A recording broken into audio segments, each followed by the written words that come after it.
Descobrint Collserola, amb Sergi Garcia i Pere Andreu Geriot.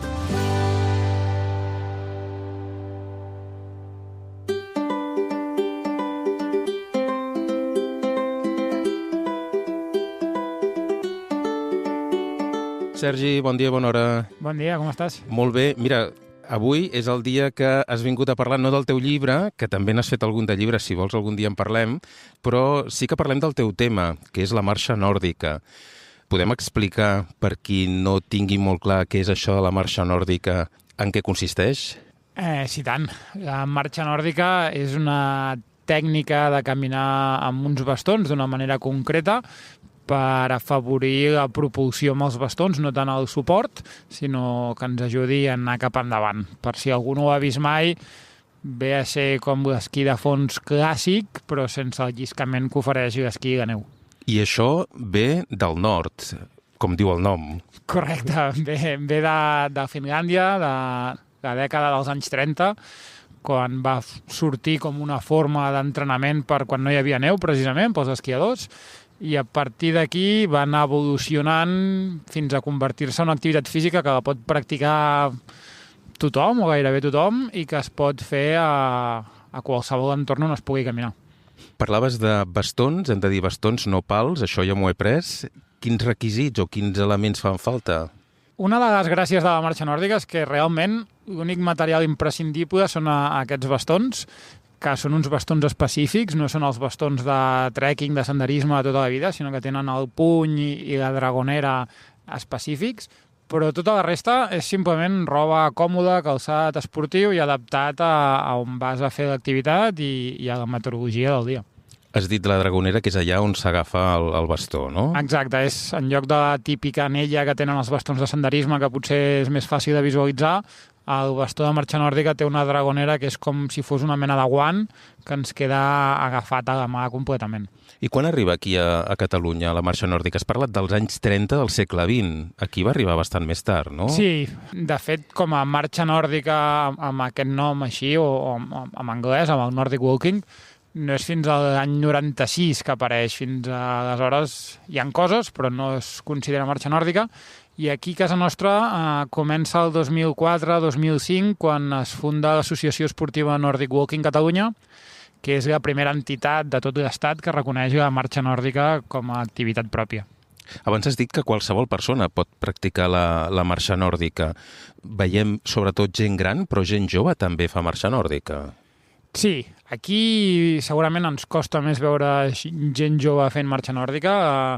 S'ha treballat molt des d'un inici a vessant més de salut de la marxa nòrdica, amb gent amb patologies, gent més gran, però si ens fixem en el que està passant per Europa, podem veure nanos practicant marxa nòrdica, fent competicions de marxa nòrdica, i és una de les gràcies de l'activitat, que podem adaptar a les necessitats de la persona que la vol practicar. Has parlat de competició perquè la marxa nòrdica no és només anar a caminar, sinó que també es pot competir a través de la marxa nòrdica. Això potser molta gent no ho sap, no? Sí, i de fet aquí a casa nostra és relativament nou, només portem 2 temporades tenint competicions oficials a Catalunya i es pot competir, al final és un esport, va néixer com una forma d'entrenament per esportistes que volien competir i al final també s'ha convertit en un esport amb les seves curses.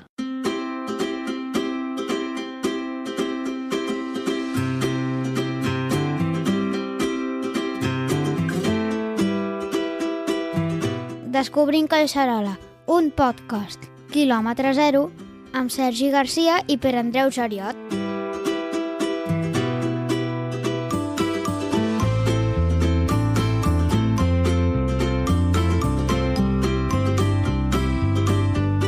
Com hi arribes tu a la marxa nòrdica, Sergi? Per casualitats de la vida hi arribo.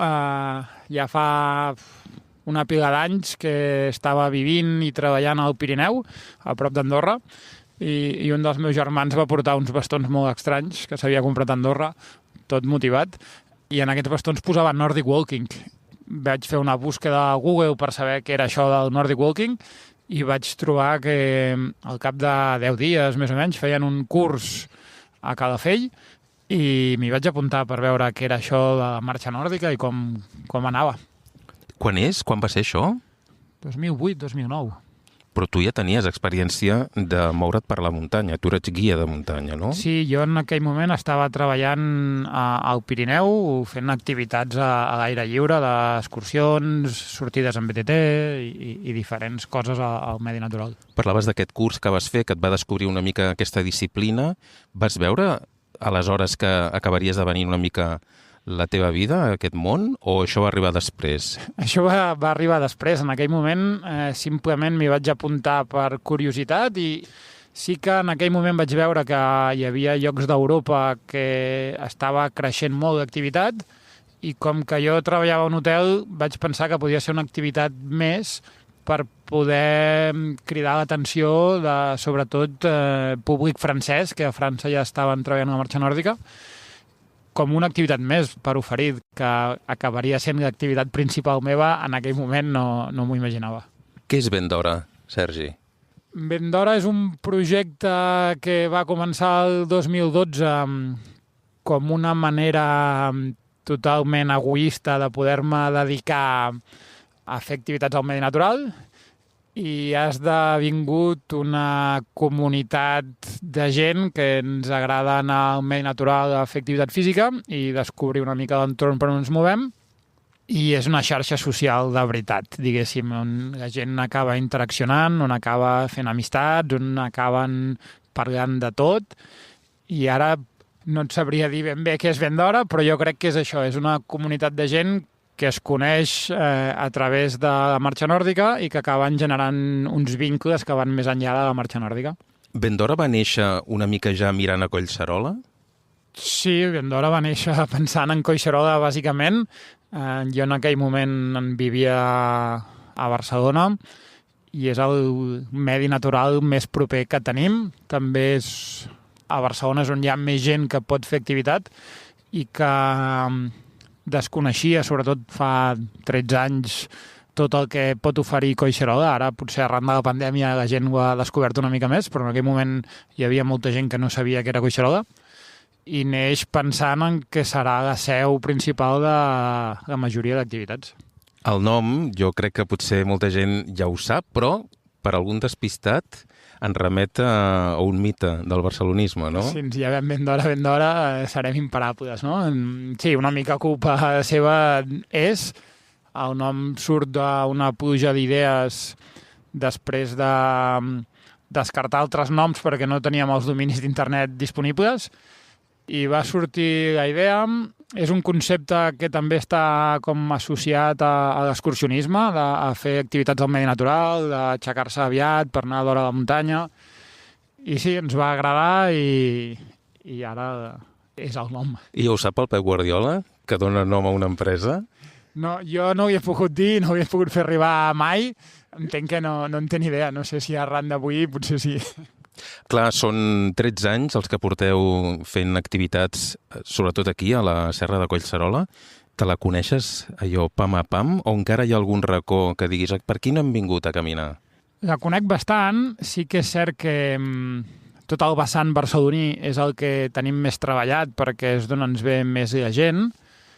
I sí que hi ha la zona principal del Velòdrom d'Horta que estem a punt de posar nom a pedres i arbres perquè ens els coneixem molt, i altres vessants de Collserola que potser no hi anem tant per temes de disponibilitat horària, de transport públic, però més o menys hem caminat tot allà.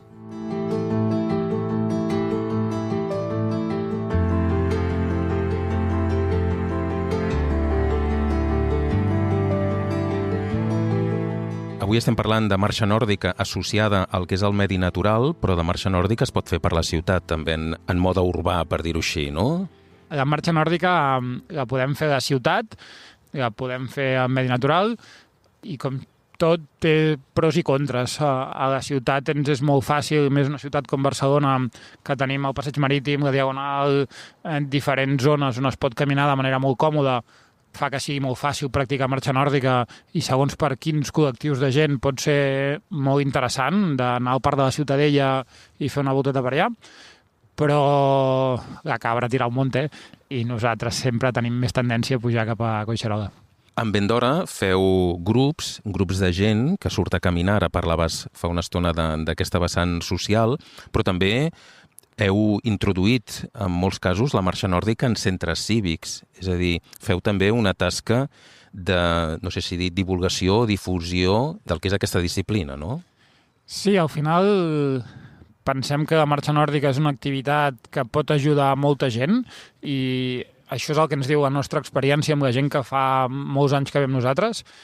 I una de les nostres missions principals és que la marxa nòrdica conegui el màxim de gent possible, sigui a través de centres cívics, de gimnasos, d'entitats excursionistes, tot arreu on estiguin interessats en conèixer què és la marxa nòrdica, nosaltres ens hi apuntem. Avui parlem amb tu de marxa nòrdica a Collserola, però hi ha més gent que fa marxa nòrdica. Diguem que és un lloc, no sé si idíl·lic, però que no és estrany veure gent fent aquesta activitat per la muntanya, no? Sí, cada vegada és més habitual trobar-nos gent fent marxa nòrdica. També els vull diferenciar de la gent que camina amb bastons, que no és exactament el mateix, pel que dèiem de la tècnica i de la propulsió, però sí que és cert que a poc és més freqüent anar-te trobant o altres grups que estan fent marxa nòrdica o persones que a títol individual agafen els seus bastons de marxa nòrdica i surten a practicar per aquí a Collserola.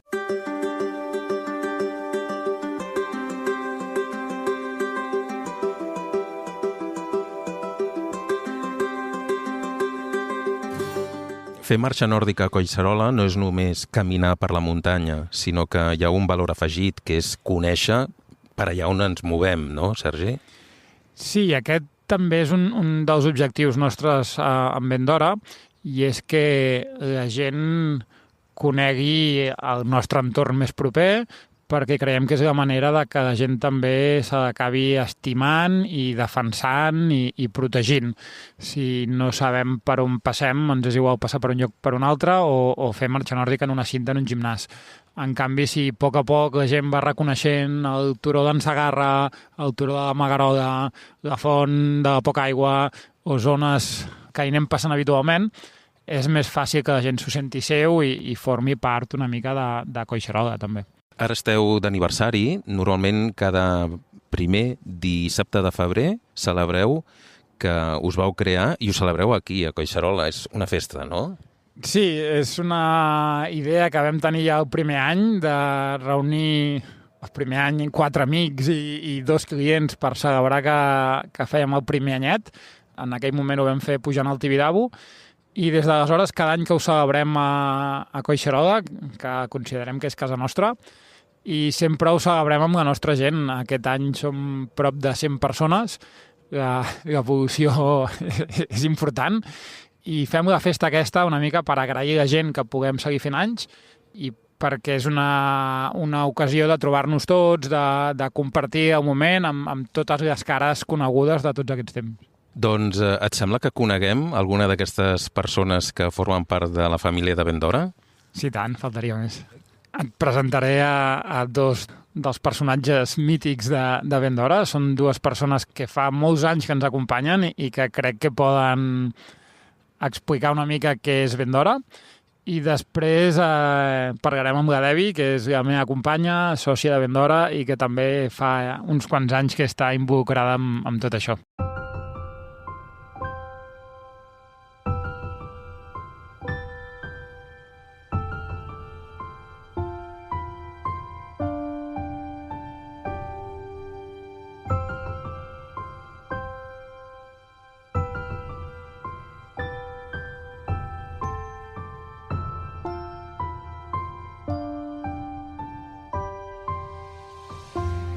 Qui és l'Andreu, Sergi?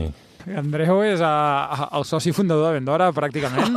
És amb qui vam compartir 2 anys ben bons, tu i jo sols caminant al principi de Vendora, quan sortíem els dimecres. I perdents per la muntanya també. Això no ho diguis. Però ara ja ets un expert, Però llavors es començava tot, sí. Què recordes d'aquells anys? Molt bons. I també perquè quan començàvem hi havia gent nova que no sabien el que era la marxa nòrdica i era introduir-los a un món impressionant. Com ho vas conèixer? Per internet. Els meus fills em van regalar 20 hores de classe amb un xicot que era de Mataró i bueno, i vaig anar, vaig gastar-les totes, i quan vaig acabar de gastar-les li vaig dir, escolta, tu, que jo a Mataró no puc venir cada vegada, tu, és una putada això i tal. Com ho puc fer? Diu, posa't a internet, ja veuràs tu que això sortiran, bueno, vaig telefonar amb un, per telèfon no em va agradar, amb un altre que també, no ho sé, un poca solta, i el tercer va ser el Sergi. Li vaig dir, escolta, el dimecres a la tarda et va bé? Sí. Quan? A quina hora? A les 4? Sí. Hòstia, dic, aquest és el bo, tu, perquè aquest et diu que s'excita tot. I així va ser. Vaig començar i mira, ja no l'he deixat. Recordo aquesta trucada, perquè clar, era el principi de tot de Vendora. Potser, crec que no feia ni un any que estava jo començant amb Vendora, i recordo la trucada i clar, quan l'Andreu em va dir pots els dimecres, i jo en aquell moment tenia un grup només, i vaig dir sí, i llavors va ser quan vam obrir un grup nou els dimecres, l'Andreu i jo. Jo venia de que em havia trencat el calcàneo del peu esquerre, o peu dret, perdó, el dret. I el metge em va dir, tu, camina, això és el que s'ha de fer, és caminar, hòstia, caminar. I mira, em vaig caminar. Els meus fills em van regalar uns pals per anar a caminar, i bueno, així va començar la història. Un perquè em deia que tenia que caminar, i els altres perquè em busqués algú que em portés, perquè si no hagués perdut per aquí, però bueno. I era una obligació anar-hi, i això va ser també molt, molt gratificant per mi, sí.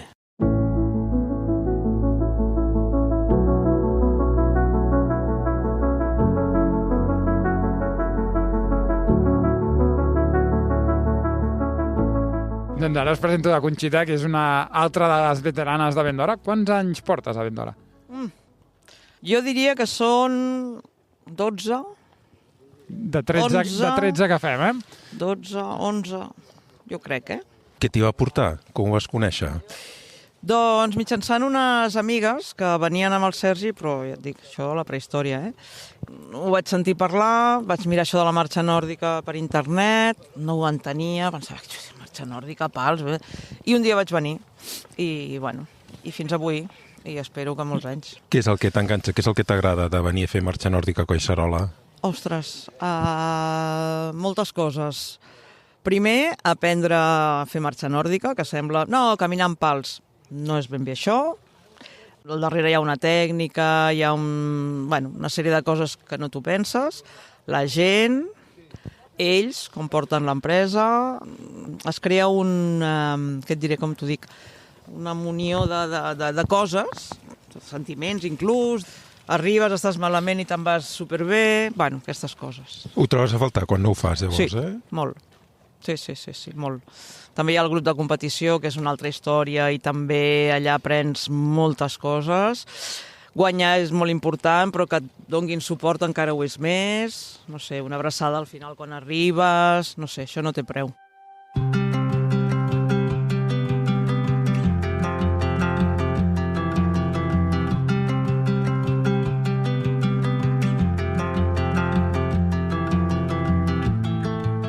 Quin paper hi juga la Devi en l'organització de Vendora? Doncs des de fa 2 anyets un paper molt, molt important, perquè va ser quan es va incorporar l'equip a jornada completa, i ara des de temes de gestió i logística fins a portar grups, perquè va treure's la titulació corresponent, i ara fa una mica de tot, és un comodín i ha passat a ser una peça imprescindible de l'equip. Hola, Devi. Hola. Quanta gent moveu a Vendora per Collserola, aproximadament? Entre gent que té tarifa plana i abonament, podríem dir que estem sobre unes 150-160 persones. Déu-n'hi-do. Això són quants grups? Tenim uns 15 grups regulars entre setmana, després tenim l'equip de competició, i després les sortides puntuals que fem al cap de setmana, que també ens movem per Collserola i per altres indrets de Catalunya. Tu ja coneixies el Sergi i després, en certa manera, t'has apuntat a aquesta dèria seva i t'has acabat encomanant. Això és una mica... és un verí, no? Sí. Quan ell va decidir muntar Vendora fa 13 anys, jo vaig recolzar des del començament, vaig veure que podia ser una idea molt bona, i des de que ho va llançar jo, tot i tenir una altra feina, sempre estava involucrada en caps de setmana o quan s'havia de fotre un cop de mà en tema d'organització, de logística, i sempre vaig estar vinculada. Després em vaig ficar com a usuària entre grups entre setmana, que realment va ser com la meva teràpia per sobreviure a la meva anterior feina. M'anava molt bé i llavors cada cop veia que el tema de la marxa nòrdica m'enganxava més. I sempre havia tingut com el ron-ron a darrere de dir, ostres, t'imagines poder-te dedicar a això? Però no sé, sempre pensava que potser seria complicat, que tots dos ens poguéssim dedicar al mateix, i no m'atrevia a fer el pas, fins que un dia doncs, el Sergi em va dir, i per què no ho proves, no? I aquí estic, vaig fer un cop de cap. I, de fet, necessites agafar els bastons i fer marxa, no? O sigui, diguem que el cos t'ho demana. M'ho demana. Quan porto un temps sense fer marxa nòrdica, el cos em demana sortir a caminar, natura, i després la part social, que jo sóc exjugadora de bàsquet i necessito molt el que és l'equip, i ara doncs, l'equip l'he trobat aquí, amb els usuaris de Ben d'Hora.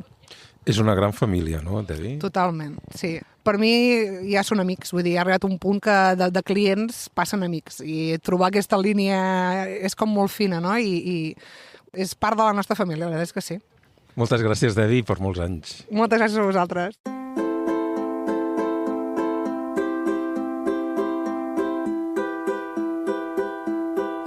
Ens agrada Collserola.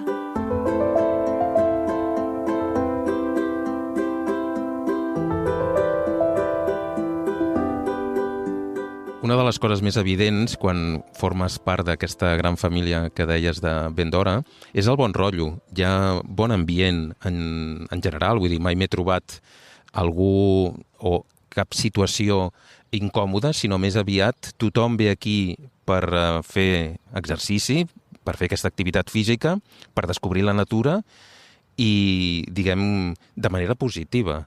Sí, suposo que la mateixa activitat ja filtra una mica la manera com ve la gent. La gent ve aquí amb ganes de passar-ho bé, de desconnectar una mica del seu dia a dia. Aleshores, ja la predisposició de la gent ja és bona, i després sí que en els grups s'ha creat un ambient, com dius, que és molt positiu, que és molt fàcil entrar-hi, perquè si tu ja vens amb una bona predisposició, amb ganes de passar-ho bé, i et trobes un grup que hi ha bon rotllo, que no hi ha gent estirada, que no hi ha males cares, doncs fa que sigui molt fàcil entrar-hi i seguir la dinàmica. Estem parlant sobretot de Collserola, però ja sentíem abans la Debbie que ens deia que feu activitats fora del que és, diguem, el cinturó verd de Barcelona i la seva àrea metropolitana. Cap a on va Ben d'Hora, Sergi? És una bona pregunta i no tinc una resposta clara. El que sí que m'agradaria és poder mantenir l'essència que ens ha portat fins aquí, mantenir la comunitat que parlàvem abans, aquest ambient tan saludable que hi ha. I després sí que ho veig vinculada a Collserola. Veig fent activitat aquí, involucrant-nos amb Collserola d'alguna manera per fer que tothom hi surti guanyant.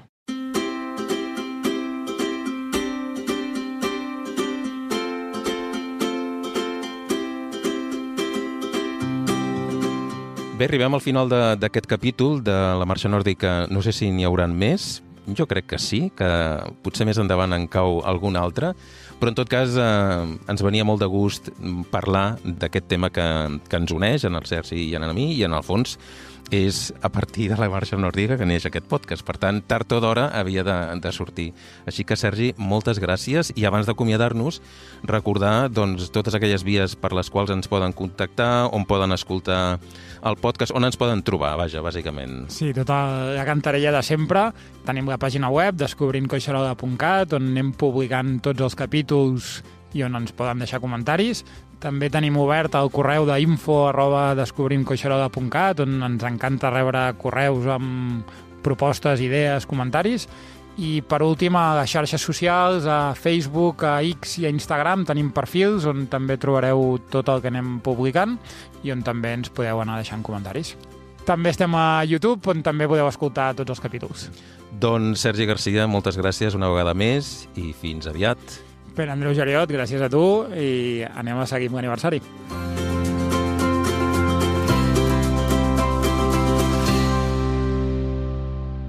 Descobrint Collserola.